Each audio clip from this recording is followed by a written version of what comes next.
आज खारी घाट चौराहे पर छत्रपति साहू जी महाराज की जयंती मनाई जा रही है।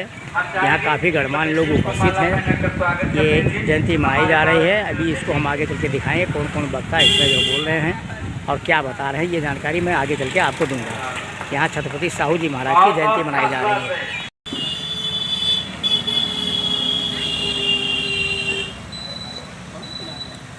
धर्मराज पटेल जी मालार्पण कर रहे हैं छत्रपति साहू जी महाराज के चित्र पे। साहू जी महाराज का जन्मदिन मनाया गया तो आप लोग बोलेंगे नहीं, आप लोग का जवाब होगा नहीं, जबकि साहू जी महाराज का जन्म तो 1874 में हुआ है। चलिए मान लीजिए उस समय हम तो नहीं थे, लेकिन आज से 2, 4, 6, 7 साल आज पीछे क्या हमने कभी मनाया? नहीं मनाया। क्यों? क्योंकि हम अपने महापुरुषों को जानते ही नहीं थे। ये हमारे और आपके लिए बड़े दुख की बात है कि हम अपने महापुरुषों का अगर जान रहे हैं तो सोशल मीडिया के जरिए, क्योंकि हमने उन्हें किताबों में पढ़ा ही नहीं। और किताबों में क्यों नहीं पढ़ा? क्योंकि उन्हें पढ़ाया ही नहीं गया। ये हमारे और आपके लिए ये भी दुख की बात है कि जिनकी वजह से हम और आप पढ़ लिख रहे हैं, आगे बढ़ रहे हैं, हमें उन्हें ही किताब में पढ़ने को नहीं मिलता है। लेकिन अजीब बात यह कि हम आंदोलन भी नहीं करते कि आरक्षण के जनक जिनकी वजह से आज भारत का 85% आगे बढ़ रहा है, उनको किताब में पढ़ाओ, इस बात के लिए आंदोलन नहीं करते। जिसके लिए हमारे महापुरुषों ने लड़ा, हम उसके लिए आंदोलन नहीं करते। हमारे महापुरुषों ने संघर्ष इसलिए नहीं। भारत की चर्चा करेंगे तो 1100 वर्षों का कोई शासक है, लेकिन जब बृहद भारत की चर्चा कीजिएगा तो अकेले नागवंश के लोग ऐसे हैं जो बृहद भारत में सबसे ज्यादा समय तक सत्ता पर काबिज रहे हैं। तो साथियों, आपको उलट के उसे भी देखने की जरूरत है। यदि हम यहाँ के शासक रहे हों, हमारे साथी शासक रहे हों, हमारे वंशज के नाते, और डॉक्टर अम्बेडकर साहब ने अपने आखिरी वक्त में लिखा था कि इस देश के मूल निवासियों, अपने दीवारों पर लिख लो कि हम इस देश के असली मालिक हैं। जब सम्मान तथागत गौतम बुद्ध पूरी दुनिया को गुरिल्ला युद्ध की शिक्षा देने वाले शिवनेरी के शेर माता जीजाबाई की आंचल के सम्मान छत्रपति शिवाजी को, पूरी दुनिया को आरक्षण की परिभाषा देने वाले जिनकी आज जन्म जयंती है। और साथियों, हो सकता है आपको जानकारी ना हो, जो भारत का नहीं विश्व का संयुक्त राष्ट्र संघ भवन बना है, उसमें अगर किसी की मूर्ति लगाई गई तो पूरे विश्व के लोगों के राष्ट्राध्यक्षों के द्वारा बैठ करके छत्रपति साहू जी महाराज की मूर्ति लगाई गई।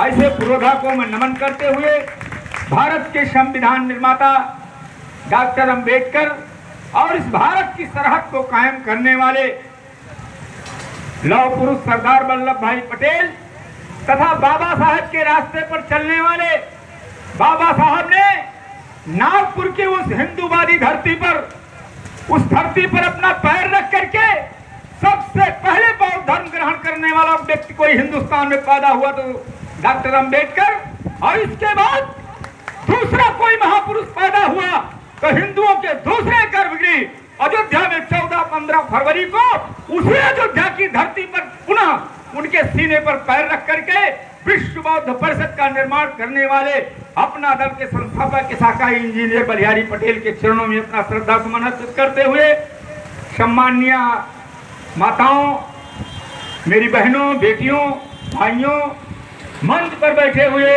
अपना दल बलिहारी पार्टी के संस्थापक, मार्क्स ने लिखा कि political power is great power. अभी हमारे भाई आदरणीय चंद्र प्रताप जी उस लाइन पर जाना चाह रहे थे। मैं आज उस लाइन को एकदम छूना नहीं चाहता था, लेकिन इन्होंने अधूरा छोड़ दिया, इशारा भी कर दिया कि हमारे मुख्य अतिथि बताएंगे। हमारे और कई साथियों ने प्रश्न छोड़ा कि हमारे मुख्य अतिथि बताएंगे। अरे मुख्य अतिथि कोई अथाह सागर है क्या? आपसे ही हम सुनते हैं, आपसे ही सीखते हैं, आपका ही बेटा हूँ, आपका भाई हूँ, आपके चरणों में मैं पला बढ़ा, तो मैं कहीं अतिरिक्त थोड़ा हूँ यार। मैं भी इसी समाज में पैदा हुआ और मैं आपसे सुन करके सीख करके तब बड़ा हुआ। मित्रों, मैं आपसे ये कहना चाहता हूँ कि उस पावर को भी समझो।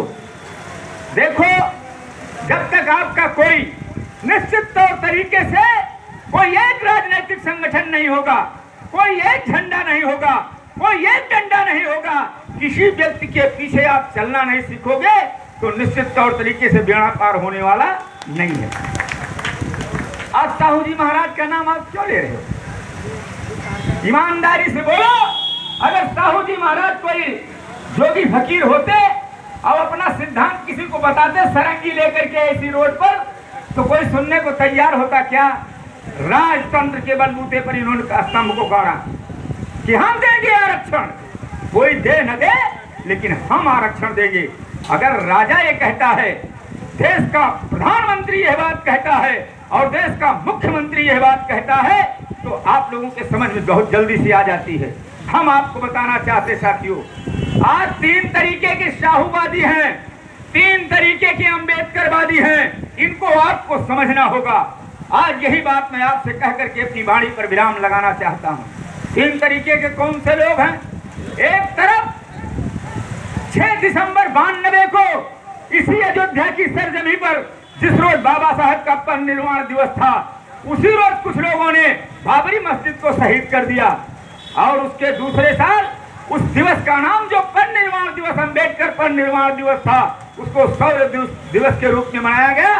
संयोग से उनकी सरकार भी दिल्ली में बन गई और उनका गृह मंत्री माननीय लाल कृष्ण आडवाणी यहाँ बहुत बड़ी रैली की अयोध्या में 6 दिसंबर सन 1992 को, और कहता है, गरज के साथ कहता है, एक तरफ अंबेडकर का फोटो लगाया गया और एक तरफ राम का फोटो लगाया गया।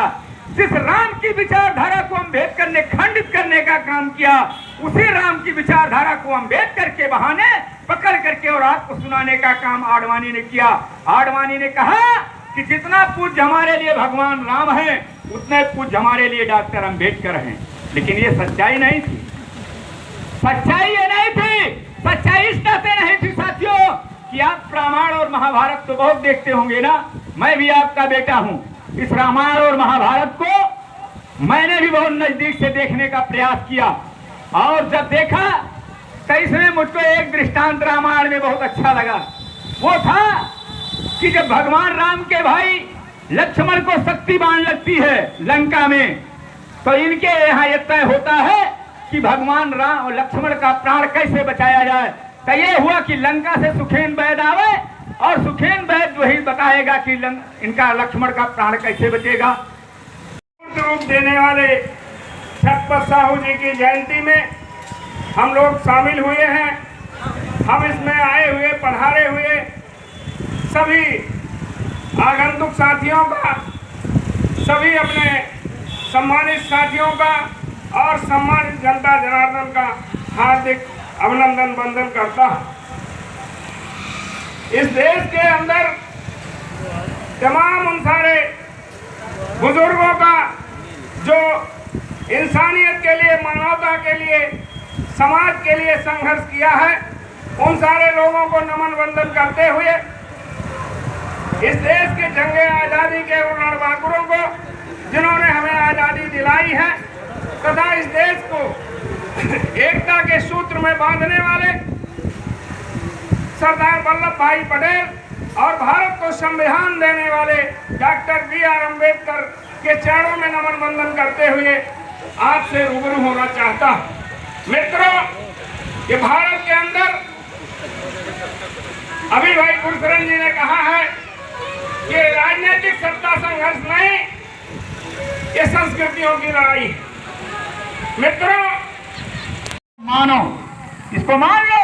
और एक संस्कृति कहती है कि पहले जानो और तब मानो। लड़ाई यही है, यही आदिकाल से लेकर के और आज तक चली आ रही है। और इस लड़ाई को धर्मराज पटेल जैसे लोग, बुजुर्गों, मेरी बेटियों, मेरी बहनों, आपके बलबूते पर लड़ने के लिए हम लोग सर पे कफन बांध करके निकले हैं। हमने मजाक कर दिया अभी कि रास्ता लग जाएगा, लेकिन मजाक नहीं, सही है। इसी उत्तर प्रदेश की